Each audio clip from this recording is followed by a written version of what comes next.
kerugiannya apa kalau NU melepas habaib ini. Iya, sebelum bicara ke sana, sebenarnya kan sekarang ini yang bertarung, yang bergerak ke gelanggang itu adalah para elit ya. Ketika pion-pionnya itu udah 2 tahun terus-menerus secara estafet digerakkan oleh Kiai Imaduddin Usman Al-Bantani. Nah, salah satu dari 2 tonggak terakhir itu adalah Lirboyo dan Ploso. Nah, atau pesantren-pesantren besar seperti Al-Anwar Sarang Rembang dan jumlah pesantren di Pantura Jawa Timur itu juga kuat tali temalinya dengan kaum habaib karena hubungan pernikahan. Ada salah satu dari pimpinan paling elit di Lirboyo itu besanan atau saling menikahkan putra putri mereka dengan habaib, demikian halnya dengan Ploso. Nah, saya kembali ke yang pertama tadi, yaitu bahwa ini adalah last battle ya, pertempuran terakhir, dan biasanya itu Baratayuda kalau dalam pewayangan itu. Jelas ini sangat seru. Nah, cuman memang ini tidak asimetris, pertempuran ini tidak hadap-hadapan ya, vis a vis gitu, atau jelas kawan dan lawannya. Kenapa? Baik di PBNU maupun di Pekalongan, di PBNU ada pion-pion atau ada orang-orangnya Habib Lutfi. Demikian halnya di Jatmannya Habib Lutfi, itu hampir 100% awalnya adalah orang-orangnya Keramat Raya. Nah, kalau kemudian kita tarik ke belakang lagi, misal pelibatan Kiai Imaduddin Usman Al-Bantani misalnya, di satu sisi, kemudian dengan gus-gus muda yang berseberangan dengan Kiai Imaduddin, kayak misalnya gus-gus di selatan Jawa Timur, seperti Gus Ikdam, Gus Kausar, dan dalam tanda kutip, ini saya harus ngasih tanda kutip ini, kalau enggak dimarahin Kiai Ubaidillah, dalam tanda kutip Gus Miftah. Ini kan para gawagis yang selama ini jalur politiknya itu inline dengan Habib Lutfi. Sebenarnya kan kenapa saya sebut bahwa pertarungan ini mengharu biru, tidak jelas mana kawan mana lawan, ya karena memang orang tidak bisa serta-merta yang melawan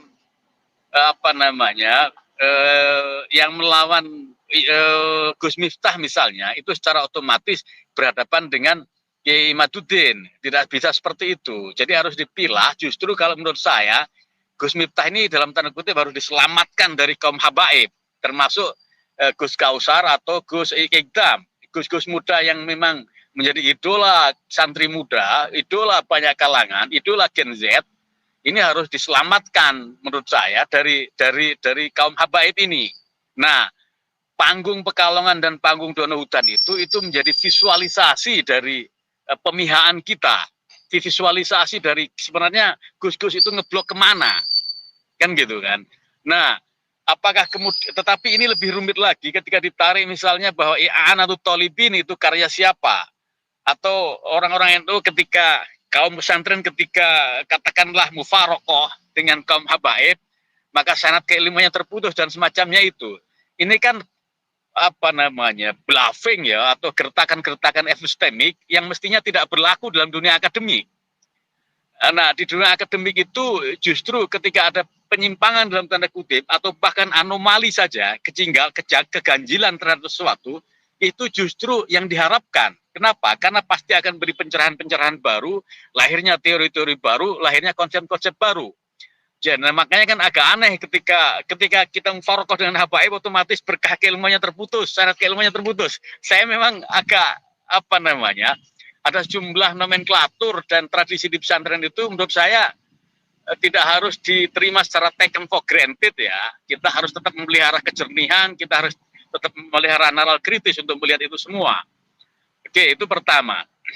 Bahwa ini adalah last battle. Kemudian yang kedua, pertarungan ini jauh lebih berat bagi NU, jauh lebih berat bagi kaum Nahdien dibanding di eranya Kiai Said ketika musuh utamanya adalah kaum Salafi Wahabi. Kenapa lebih berat? Karena bicara soal habaib itu melekat di dalam urat nadi kita, dalam aliran darah kita, itu puluhan tahun. Jadi, atau bahkan sejak NU berdiri, bahwa relasi antara Kiai Hasim dan kawan-kawan, yang meski ini dikritik banyak orang, itu juga ada kaitan dengan kaum habaib itu. Nah, saya melihat bahwa ketika NU melepas habaib, di mana kerugiannya? Ya kita seakan-akan mengamputasi bagian dari anggota tubuh kita. Nah, ini lebih berat otomatis karena memotong bagian dari atau mengamputasi bagian dari tubuh kita.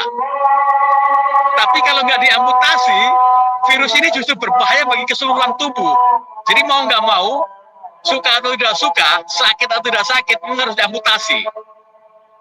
Nah, kemudian yang terakhir, yang ketiga tadi, apa namanya, bahwa tidak serta-merta ketika kita bicara soal tokoh tertentu, kemudian secara otomatis bahwa kita backup atau berhadapan atau melawan, tidak bisa seperti itu. Secara pemikiran saya setuju dengan Ki Madutin dan kawan-kawan. Kalau secara etnik, secara primordial, saya memang harus membela Gus Miftah yang sama orang Ponorogo, kan begitu. Dan juga saya ingin menyelamatkan dalam tanda kutip Gus Iktam dan Gus Kausar dalam konteks ini. Makanya kan tali temali antara hubungan pernikahan itu hal yang semua orang akan berat menghadapinya, akan berat ketika harus bersikap keras dan kritis. Tetapi mau nggak mau, ya ini benteng terakhir di Lirboyo dan di Ploso itu, dan juga di Sarang. Nah, pertanyaan justru harus dikembalikan kepada Kramat Raya. Beranikah Kramat Raya berhadapan dengan Sarang? Beranikah Kramat Raya berhadapan dengan Lirboyo? Beranikah Kramat Raya berhadapan dengan Ploso di satu sisi? Di sisi lain, bahwa Kramat Raya ini posisinya tidak kuat-kuat amat. Menurut saya meski tidak lemah, tetapi kekuatannya itu berkurang luar biasa. Kenapa? Gerakan MLBNU itu juga sisi lain yang akan berlemah. Nah, apakah punya energi Kramat Raya ini untuk menghadapi dua lawan sekaligus?